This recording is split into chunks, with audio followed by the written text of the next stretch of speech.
Il faut manger des protéines. Tout le monde nous en parle, les médecins, les nutritionnistes, les influenceurs fitness. C'est particulièrement vrai dans le monde de la musculation si vous cherchez à prendre du muscle, avoir un physique athlétique ou même perdre du poids. Bon, bref, tout le monde nous dit de manger des protéines. Et on nous dit plein de choses sur le sujet, peut-être même que certains vont jouer sur des peur sur des détails. Et au final, on ne sait pas trop ce qu'il en est, comme avec beaucoup de choses de nos jours à cause des réseaux, sur ce qui est vraiment important ou pas avec les protéines. Donc on va clarifier un peu les choses. Aujourd'hui, je vais parler de la hiérarchie des protéines. Je vais passer en revue les choses qui sont les plus importantes pour vos objectifs et ensuite aller vers les moins importants. Comme ça vous permettra de ne pas être obsédé par quelque chose qui en fait a peu d'intérêt pour vous si vous ne faites pas déjà ce qui est important. J'ai la voix cassée, je suis un peu malade, vous me pardonnerez, c'est probablement parce que j'ai pas assez mangé de protéines. Nos amis, les protéines, ce sont des chaînes d'acides aminés que l'on retrouve dans la nourriture. Ça sert à plein de choses pour le corps, soit il va les utiliser pour construire ou reconstruire des tissus comme nos muscles, notre peau, nos os, nos cheveux, notre sang, mais il pourrait également l'utiliser comme énergie ou la transformer en signaux, en enzymes utiles pour que le corps fonctionne bien. Ça sert à plein de choses. Mais là, on va rester dans le contexte de l'optimisation des protéines pour le fitness, donc c'est-à-dire de manière générale, gagner de la masse musculaire, améliorer votre shape, votre aspect visuel, votre esthétisme, votre performance et également perdre du poids. Bref, l'objectif c'est d'avoir un corps plus efficace, plus beau à regarder et plus performant. En première position, la chose numéro 1, la plus importante, c'est la quantité totale de protéines que vous consommez. Sur la journée ou sur la semaine, mais on va dire plutôt sur la journée. La recherche est constante sur le sujet. Les personnes qui mangent plus de protéines vont gagner plus de muscles, vont gagner plus de force, vont perdre plus de gras. Voilà, donc si vous voulez faire une recomposition corporelle, changer votre physique, commencez par là, plus de protéines. Évidemment, comme tout, il y a des rendements décroissants, c'est-à-dire que si vous mangez très peu de protéines, d'augmenter ça aura beaucoup d'effets sur vous. Si vous mangez déjà beaucoup de protéines, de continuer à augmenter ça aura de moins en moins d'intérêt. Mais toujours un petit peu plus que ce qu'on croit, comme a pu remarquer la science. Pour l'ensemble de la population, la science s'accorde sur le chiffre de 1,6 g de protéines par kilo de poids de corps. Par exemple, si vous pesez 100 kg, ça fera 160 g de protéines par jour pour maximiser ses effets bénéfiques et en particulier la synthèse de protéines et donc la prise de muscle. Et si vous en mangez un peu plus, c'est pas grave. Mais déjà, essayez de viser 1,6 g, ça va être top pour maximiser, mais au minimum 1,3 g par kilo de poids de corps. Alors on va souvent me demander, oui mais si je suis obèse, oui mais si je suis très maigre, est-ce que je dois me baser sur mon poids réel, celui qui est affiché sur la balance, ou ma masse sèche sans compter le gras superflu? La recherche récente s'est aperçue que plus on mange de protéines, plus on a d'effets bénéfiques. Donc se baser sur votre poids réel, c'est pas forcément une mauvaise chose, dans tous les cas ça va vous aider. Ceci dit, c'est sûr que si vous pesez très lourd, ça va également peser très lourd dans le budget de nourriture. Ensuite, deuxième chose la plus importante, mais qui est extrêmement proche de la première, qui est liée, c'est d'adapter la quantité en fonction de votre balance énergétique. En fonction de si vous êtes en maintenance, c'est-à-dire que votre poids ne va pas bouger à peu près, ou en déficit calorique si vous cherchez à perdre du gras, ou à l'inverse en prise de masse, vous cherchez à gagner du poids, les quantités de protéines devraient varier. Plus vous allez vers le déficit, plus ce chiffre de protéines devrait augmenter. Ça y est, on a arrêté l'école, c'est pour plus jamais faire de maths, je sais. Mais si vous restez sur votre chiffre de base de 1,6 g par kilo de poids de corps et que vous faites une sèche, est-ce que c'est catastrophique? Non, pas du tout. Mais il y a une méta-analyse et méta-régression récente qui a comparé tout un tas d'études sur des personnes en déficit calorique et qui a remarqué que, comme je le disais, plus il y a de protéines, mieux c'est. Plus non seulement on va avoir des facilités à perdre du gras, surtout quand on est gros, mais on aura également une propension à conserver un maximum de masse maigre, un maximum de muscles. La recherche a montré que jusqu'à 3,5 g par kilo de poids de corps, on conservait plus de muscles. C'est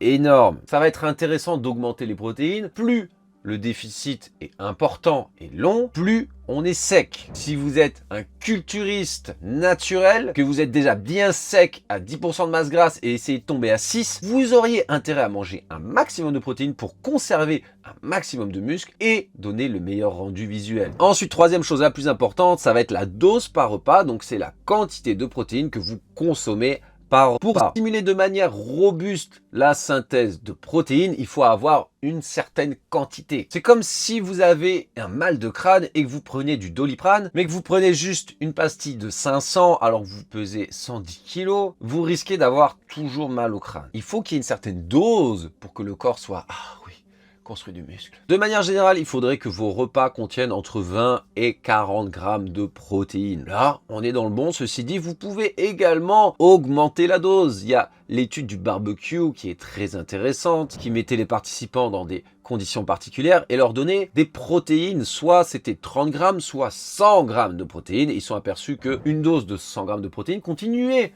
à stimuler la synthèse de protéines jusqu'à 12 ou 14 heures après ingestion. Évidemment, si vous mangez 200 grammes de protéines d'un coup, vous risquez malheureusement de pas bien tout digérer et d'en perdre dans le tas, mais vous avez saisi l'idée. Essayez de consommer au moins 20 à 40 grammes de protéines par repas pour avoir les meilleurs résultats possibles. Quatrième chose, la fréquence, et oui, seulement en quatrième position, se trouve la répartition de vos repas. C'est-à-dire que de manière générale, et en particulier pour la prise de muscle, il sera plus efficace d'espacer ces repas protéinés sur la journée que par exemple faire un seul gros repas le soir comme avec le régime OMAD ou d'avoir une distribution chaotique qui varie un peu tous les jours. Vous restez 16 heures sans manger, puis là vous mangez un peu, puis pas beaucoup. Bref, la science a pu observer maintes fois que faire entre 3 et 5 repas espacés de 3 à 4 heures était plus efficace que faire n'importe quoi.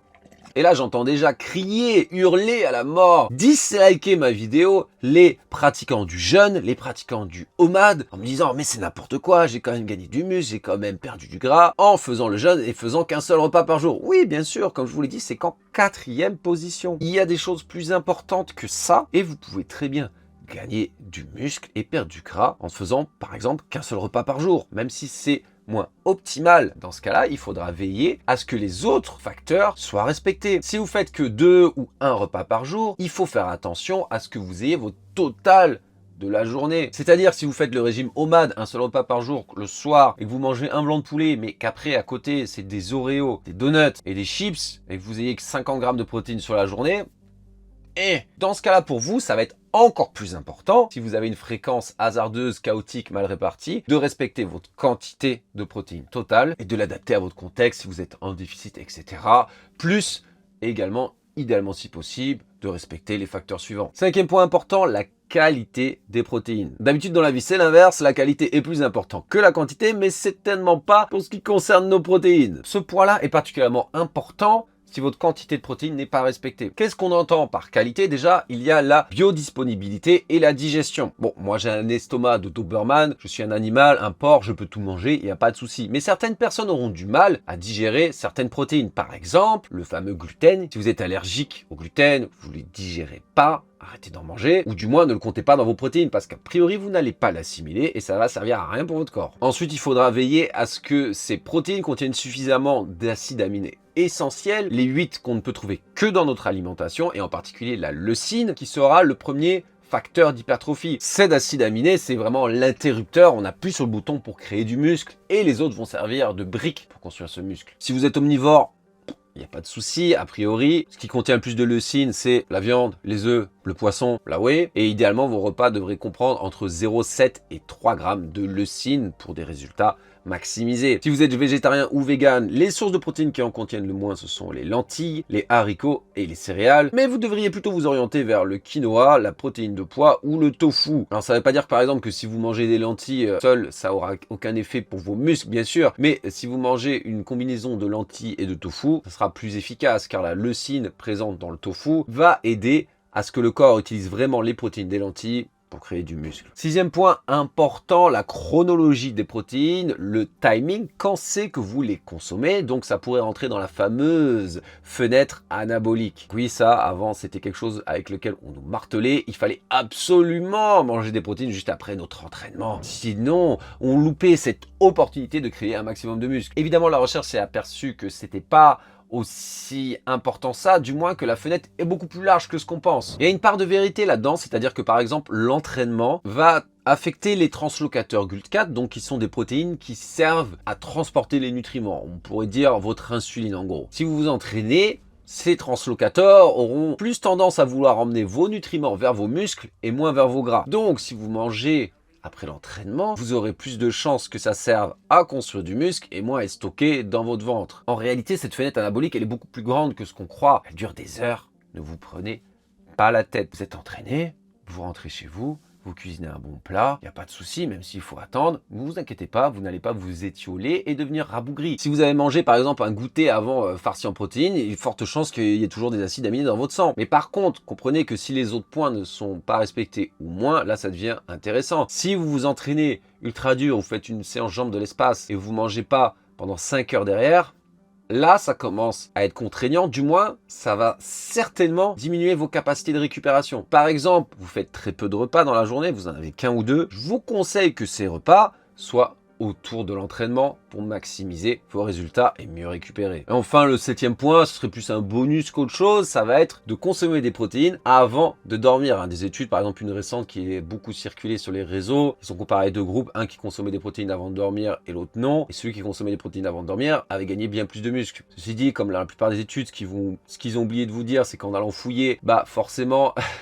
ils n'avaient pas équilibré les ratios de protéines, c'est-à-dire que le groupe qui consommait les protéines avant de dormir, il mangeait plus de protéines au total que l'autre. Déjà, comment comparer ça? Mais c'est vrai que quand on va dormir, quand on va se coucher, peut-être qu'on va rester 6, 8, 10, 12 heures sans bouffer. Ça commence à faire beaucoup. Donc si vous êtes ric-rac sur votre quantité, votre qualité de protéines, etc., ça peut être intéressant de manger un truc avant d'aller dormir. Ça va faire un petit peu comme un compte-gouttes de protéines qui va arriver pour vos bons muscles. Le vieux classique de la caséine avant de dormir, qui est une source de protéines qui se digère lentement, c'est pas mal. Mais encore une fois, je vous le dis, c'est un bonus. Gardez en tête que toutes les choses que j'ai dit là, si vous êtes monsieur, madame, tout le monde, peut-être que le premier point sera déjà le plus important, le deux premiers, et après le reste, à la limite, on s'en fout. Mais plus vous avez des objectifs avancés, c'est-à-dire peut-être par exemple vous voulez avoir le meilleur physique possible, vous voulez être un culturiste, un athlète de haut niveau, plus vous avez de l'expérience, plus vous êtes sec, etc., plus vous devriez respecter de ces points. Mais vous avez compris l'idée. Est-ce que c'est pertinent de se prendre la tête sur la qualité de ces protéines ou de manger juste après l'entraînement si vous n'avez même pas votre quantité totale de protéines sur la journée?